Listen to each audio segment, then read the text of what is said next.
Hello, fellow Geek Speakers. This is Tiff, one half of Geek Speak and Junk. Today I'm going to take you through a walkthrough of this custom-made Black Panther Throne. With the movie coming out soon, I thought this would be a timely demo to show you guys. So the very first thing I do when I'm doing something like this, specifically that's coming from a movie or something, I go look for some content online that I can use as a reference photo, and this is what I came up with. It's not the exact one that's in the film, but it's the one I liked the most and that spoke to me the most, and that's kind of the stuff you have to go with because those are the things that are going to turn out the best. So then I made this one completely out of the white styrofoam. So the first thing you have to do is kind of come up with a scale that's going to work for your figure, whatever you're working in. This is for 6-inch action figures.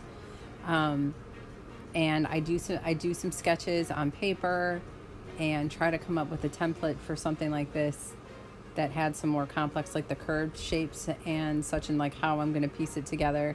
So the spikes that come off the back and then the back of the chair are all one piece, and then the seat of the chair with the armrests are another separate piece, and I glued those together, and then the base with the stairs are 2 more pieces. After you start working with it a little bit, this is me checking to make sure that the scale is correct and that when the figure is seated, his feet can lay flat on the ground, and that his arm reaches, he can actually reach the armrest, or it will defeat the purpose when you are doing your photos later on or displaying. After I have it all put together, then I wanted to emulate the carving that was in the drawing that I picked.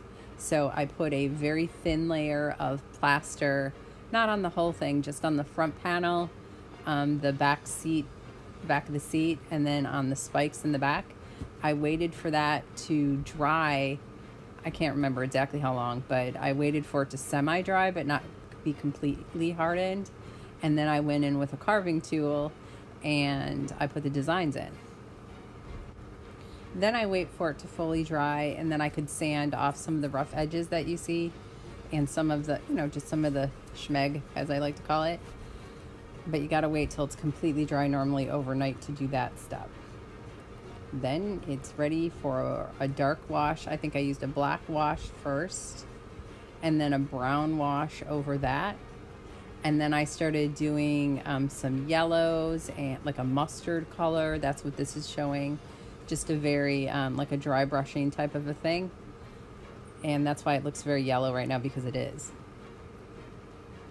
And then here it just shows some detailing. This is after I put the gold. So over the yellow I put like a lighter ochre kind of color, and then I put gold. I dusted gold all over it because in my mind it is gold.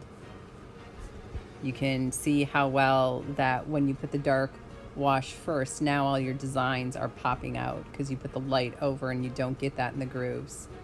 Here's just how he will look in it. Every now and then I set the figure in to see how they look, even with the colors, depending on what figures you're using for what thrones. The colors can clash with what you're painting it, so you always want to double check. I think he looks pretty cool in it. And then coming up here is a photo that Pete took to show you how it can look in an actual photo shoot, and with the proper lighting, probably a little color correcting, and that's how you get the final version. I just wanted to give a little update before the movie came out. Please check back often, and remember to press subscribe right on our little faces there if you're interested in seeing the in-progress shots and following our Instagram accounts. They're on the screen right now. Also follow us on Facebook. We also have an Etsy shop. Sometimes we put some of our dioramas up there, and we're going to start to add some of Pete's toy photography and some other stuff coming up. And always remember to respect your shelf.